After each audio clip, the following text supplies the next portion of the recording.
Welcome, class. This is our final reading of How to Be Your Own Selfish Pig. It's chapter 12. This is for light bearers.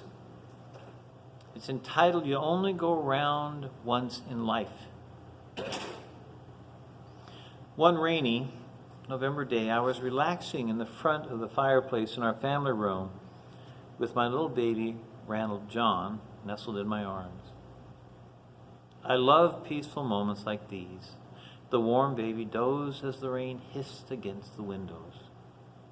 Kim, a new student at Labrie, had come to meet me, and she sat on the other side of the fire. After chatting a bit, she suddenly asked, "That is your fourth baby, isn't it?" "Yes, it is," I answered. "I can see that all your children seem happy and that you and your husband enjoy them, but you know, they can't always live safely here in an English country garden. I don't see how you can bear to think of bringing children into such a terrible and meaningless world." Kim wasn't being impolite. She was asking a good question. A little baby, we hold it and ask, what is human life all about? Can we find the key to its meaning? What is there that makes life worth living? One good way to find out what people think life is all about is to ask them the question, how would you spend tomorrow if you knew it was your last day? Some people would try to do something on the last day of their lives to become famous. We all want some part of us to endure forever. Frighteningly, several assassins have mentioned similar motives for killing their famous victims. They can gasp me, but I am famous. I have achieved in one day what it took Robert Kennedy all his life to do, said Sirhan after shooting the presidential candidate in 1968. Others, if they thought tomorrow was their last day of life, would do some good deed. They hope that, though they can't live forever, they can leave the world a better place than when they entered it. The problem with both the hope of fame and the hope for world improvement is that they aren't very sure hopes. The person who tries to be remembered can't be sure he really will be, or for how long. And the person who tries to improve the world does not, unless he believes in the God of the Bible, have any assurance that his efforts will do any good. Scientific research, for example, can be used for good or evil, just as nuclear energy can be put into electric power plants or into neutron bombs. The world might become worse, not better. At least the person tried to help, but does that trying make living worthwhile? Some people, if you ask them how they would spend their last day on earth, would probably tell you that they'd throw a party. They feel that the best they can do to make their lives worthwhile is to live for themselves. They go out for maximum enjoyment, to grab the gusto, as the beer commercial recommends, since you only go around once in life. Is that all there is? The song asks. If that's all there is, my friend, then let's keep dancing. Let's break out the booze and have a ball, if that's all there is. This song expresses the same desperation Kim felt. What is there that makes life worth living? Well, that might be the way I would think, I replied to Kim's honest question, if I could only look for meaning in what I see. There are beautiful and good things, but also wars, famines, psychological torments, loneliness. If what you can see is all there is, any feeling person might think that this planet isn't a good place for a new life, especially if you think we are just animals with no ultimate meaning. Why bother? But if Christianity is true, then the reality is quite different. This little child is a unique human being. His desires, relationships, and achievements will all have meaning. He has directions about how to live that work. Most importantly, he will understand that he is in a universe where the Creator cares for him even now. He will grow up knowing that his life will not end by physical death. He will be aware that the final end of the planet isn't nuclear destruction, for the Bible promises that Jesus is actually coming back to earth. Then polluted rivers will run clean and pure again, and the human race will live under a completely fair government. Even the dead will be given new bodies, just as Jesus had, and there won't be any more sickness. The rain hissed and the orange flames leaped up into the grate. I hugged my baby, feeling thankful again to God that I could be sure that his message is reliable. Why, you actually expect that all this will happen, Kim exclaimed. You are talking about this as if it is going to be as much a part of the child's life as the fact that next year he'll be walking. Yes, otherwise the whole thing doesn't make sense, and Christianity wouldn't have an answer or a hope. If you really believe something, you expect it to be true. You plan on it. I told her the story of a scientist who had supposedly invented a cure for cancer. He said that he had a special light that you could bask in that would cure you in 5.5 days. One day the scientist found that he had cancer in his big toe. But instead of taking off his socks and turning on his special light, he bought a ticket for a large city with a cancer hospital. His actions didn't show that he believed what he had claimed to believe. Consider a 19-year-old boy in a town not far from where we live. He spent his time staring out of the hospital windows. Eric's questions frightened him because he knew he was dying. But nobody had talked frankly with him about it. The medical staff pretended he was getting better. They had advised the family that it was kinder for Eric not to face the truth. This meant that visits were painful for everybody. The family would chat with forced cheerfulness. Nobody feels comfortable lying. Eric couldn't bring himself to say, "Hey, you guys, cut the acting. You know I'm dying. I know I'm dying." Somebody told my husband Ronald, about Eric. That same day, Ronald visited him. They started talking about God and some other reasons we have for knowing that he is actually there. Eric watched the gulls sweeping over the newly plowed field that was visible from the hospital window. In his slow country accent, he told Ronald he had always known that there was a God. In fact, he said, he used to think about God as he plowed the rich Hampshire fields. The countryside was so beautiful, I knew that God had made it, but I didn't know anything about him. Soon they started talking about dying. Eric was relieved simply to share his fears and questions.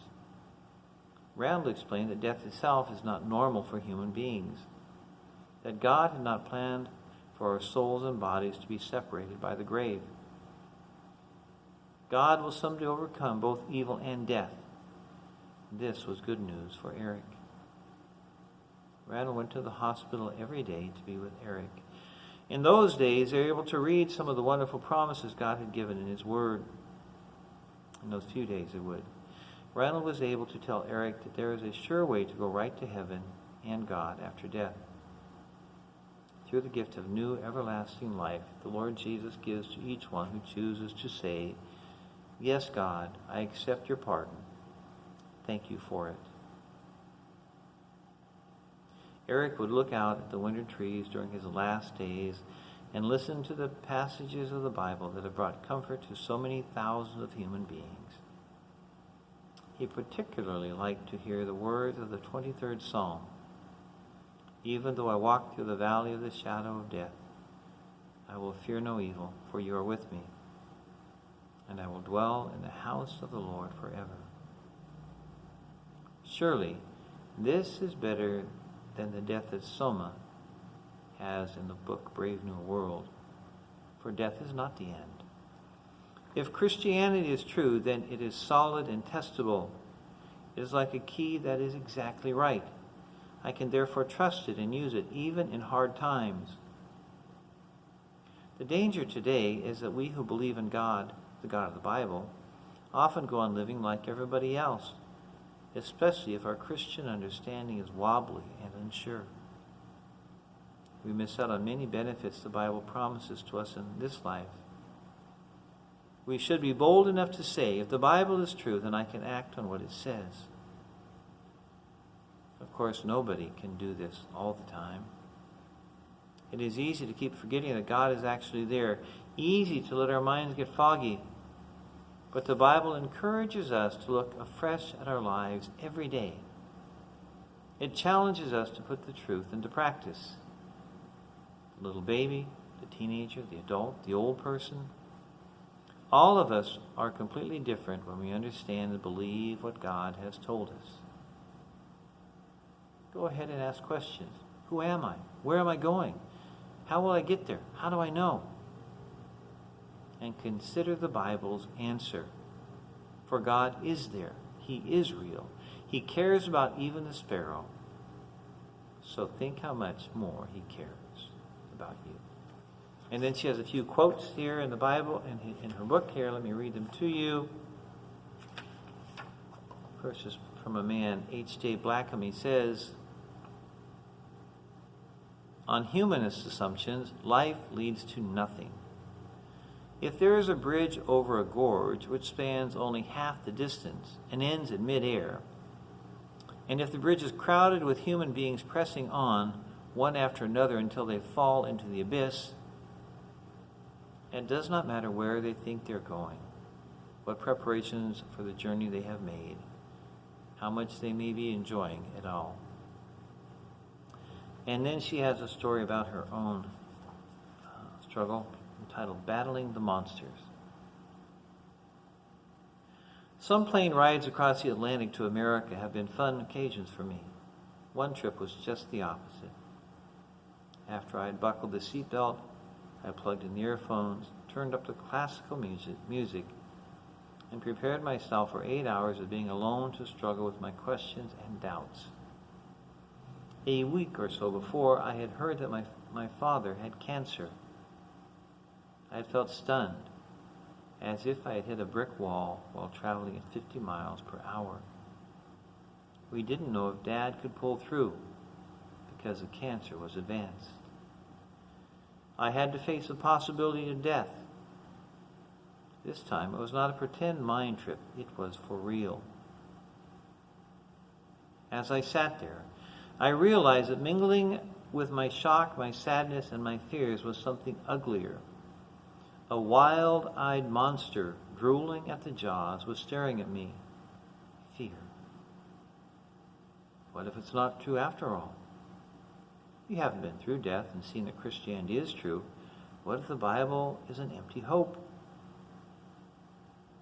For a few minutes I wallowed in panic. Then the practical Susan of the Swiss vegetable patch surfaced to help me. Think it out. Stop letting your emotions scare you out of your wits. I forced myself away from thinking about what might be and talked to myself. Why do you think that the Bible's view is truth? Does this key fit the keyhole of reality? Mentally, I checked whether the Bible's key fit. Ah, yes, it explains the order and complexity of the universe. It explains why people are unique, experiencing love, choice, beauty, right, and wrong. I thought of the archaeological digs and the evidence that the Bible is a true history. I thought of the prophecies fulfilled. Then there was the miracle of the unity of the Bible, even though its writing spanned hundreds of years and dozens of people. In my mind, I bent over the pile of keys that claimed to be the possible answers to life. Ah, here is the key of the Eastern philosophies and religions. Very clever, but it doesn't fit the world the way it is.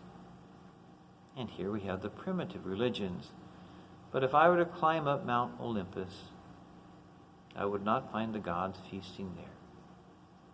If I look behind the lightning, there is no thunder god lurking.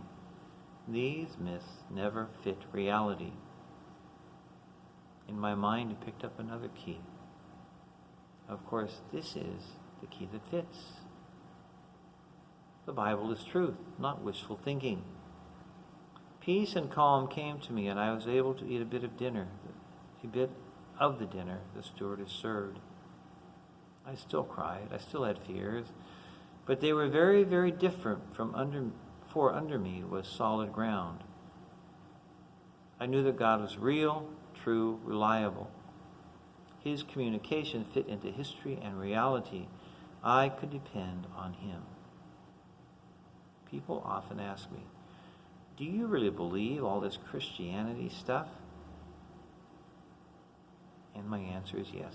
Of course, I haven't attempted to turn to doubt it sometimes, and probably will again, but I keep coming back to the sureness of it all. It fits and makes sense. When I act on the Lord's promises, they hold true. God is really there. He has spoken to us. His love for us is too great for words. Have you tried and found the key that works? And another quote from a song, Under His Love. It says, often this earth has no time for my feelings. Under His love is where I find rest. Under His love, He takes away my sorrow. I've found my place. I've no desire to roam. I watch the skies, for He may come back tomorrow. And if He does, well, I'm ready to go home.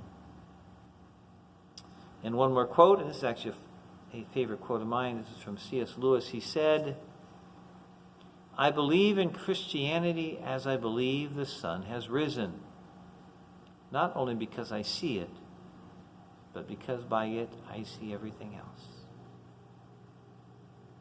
God bless you guys. Have a great summer as you finish up the next couple of weeks, and look forward to seeing you all soon.